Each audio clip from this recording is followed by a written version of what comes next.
Have you ever felt creepy when sleeping at a friend's house? These stories seem to only exist in movies, but in reality, they are more haunting than you think. Imagine in the middle of a quiet night, you suddenly hear strange sounds, shadows pass by, or feel someone standing right next to your bed. Is it just a joke of the imagination, or is there really something unexplainable? Join us in 5 real horror stories when sleeping at a friend's house, where creepy mysteries await you.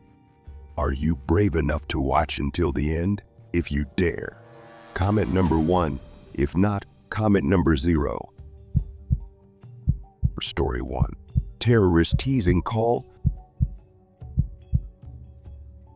When I was 15, my best friend Anthony invited me over for a sleepover on the weekend while his parents were away. Excited to be free, we spent the evening engrossed in video games and munching on snacks, our laughter echoing throughout the empty house. As night fell, we became bored and turned to making prank calls for entertainment.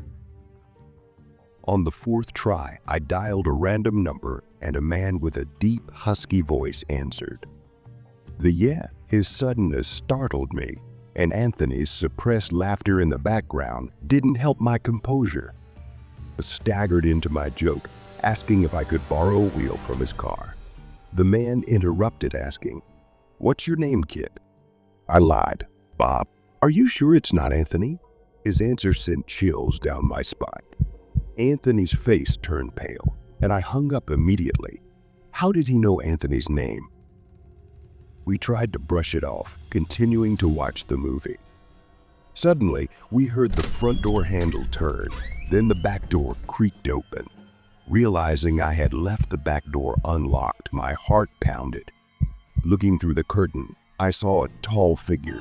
The man entered the house. We crept upstairs, hiding under Anthony's bed, our breathing loud and rapid. The intruder methodically searched the house, each door opening closer to us. He entered the room, his steps heavy. Anthony breathed loudly and I covered his mouth, scared. The man approached the bed, stopped, then pulled Anthony out with a scream. Desperation fueled me as I grabbed a screwdriver from the nightstand and stabbed the intruder. He screamed, and we rushed out of the house. We ran into the woods and hid until we felt safe. Returning home, we called the police. I turned on the backyard light, spotted the man near the woods before he disappeared. 5 years later, the incident still haunts us. A prank call turned into a nightmare. Be careful with teasing calls. You never know who might be on the other end of the line or what dangerous consequences might occur. Story 2. Whispering Walls. When I was 14, I spent the night at my friend Maria's house, which was an old Victorian villa her family had recently bought. The house has a rich history, and we were eager to explore its many rooms and hallways. Maria's room was on the 2nd floor, and we decided to sleep there with ghost stories to match the spooky atmosphere. As night fell, we noticed a strange phenomenon. Whenever we whispered, the walls seemed to whisper back. At first, we thought it was an echo, but the whispers grew louder and clearer, forming incomprehensible words. We tried to laugh it off, thinking it was due to the old structure and acoustics of the house. Around 1 a.m., we decided to explore the attic, which is rumored to be the most haunted place in the house. We gingerly walked up the narrow stairs, flashlights in hand, excitement mixed with anxiety. The attic was filled with old furniture, and chests were covered with dust and cobwebs. As we moved through the mess, we heard the whispering again, louder and more persistent. Suddenly, the loft door slammed shut behind us, and the flashlight flickered. We fell into darkness, the whispers now becoming chaos around us. Panic set in as we groped for the door. In the dim light, we saw shadows moving among the old furniture, and a cold breeze blew past us, carrying with it a weak, creepy voice. We finally opened the door and ran back to Maria's room, slamming the door behind us. We huddled together, too scared to sleep. The whispering continued, now outside the room, fading as night fell. When morning came, we told Maria's parents about our experience. They were skeptical but promised to check the attic. Years later, Maria's family discovers old letters hidden in the attic walls, detailing the tragic history of the house's previous residents. The whispers, it seemed, were their voices echoing through time, searching for recognition. The past has a way of lingering, especially in places with rich history.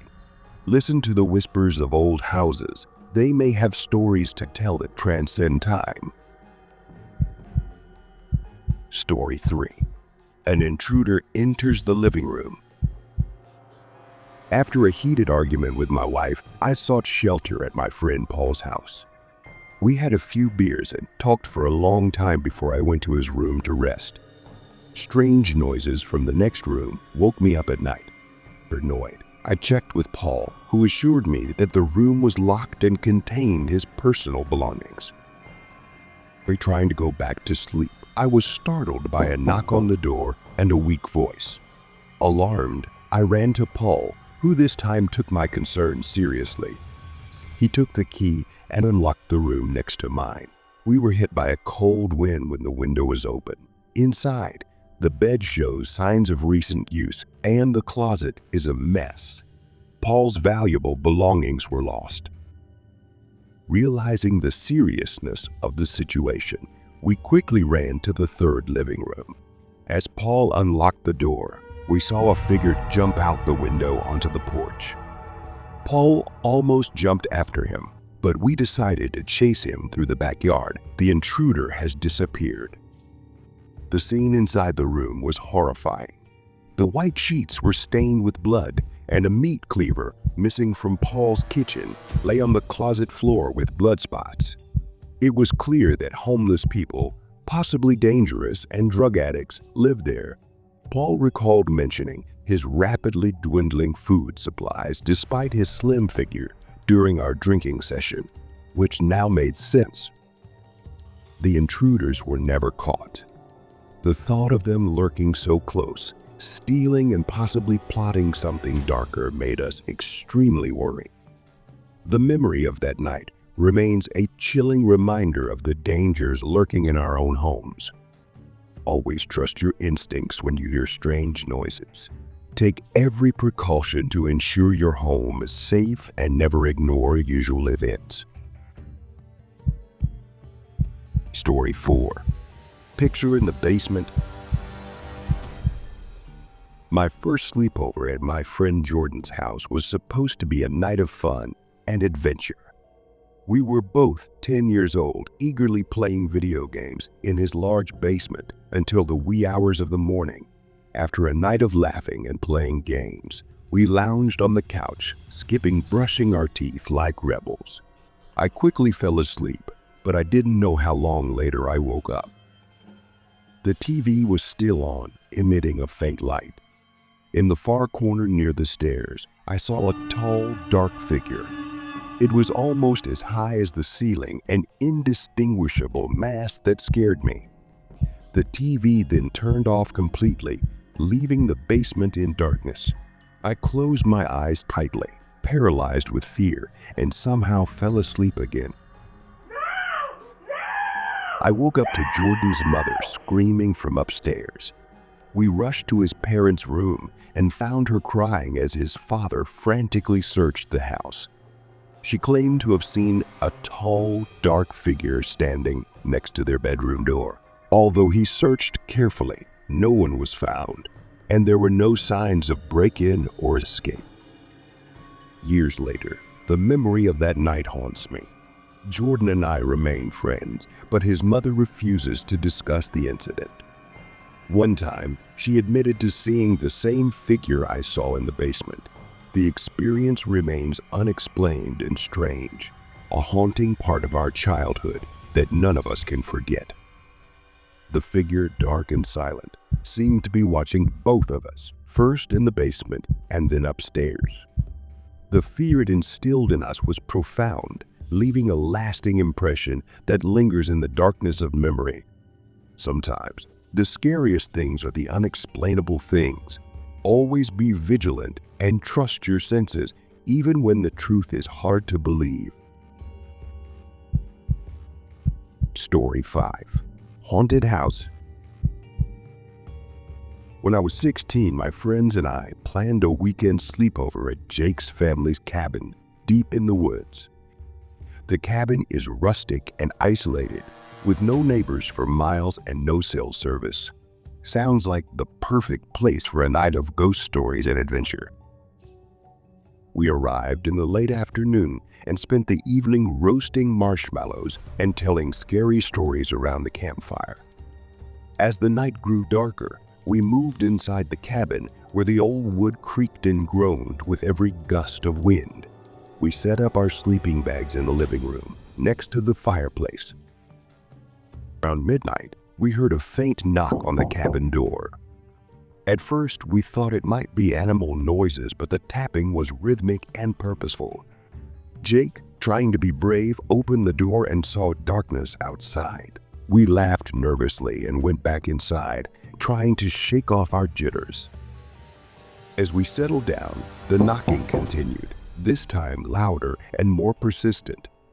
We checked the door again and saw no one there.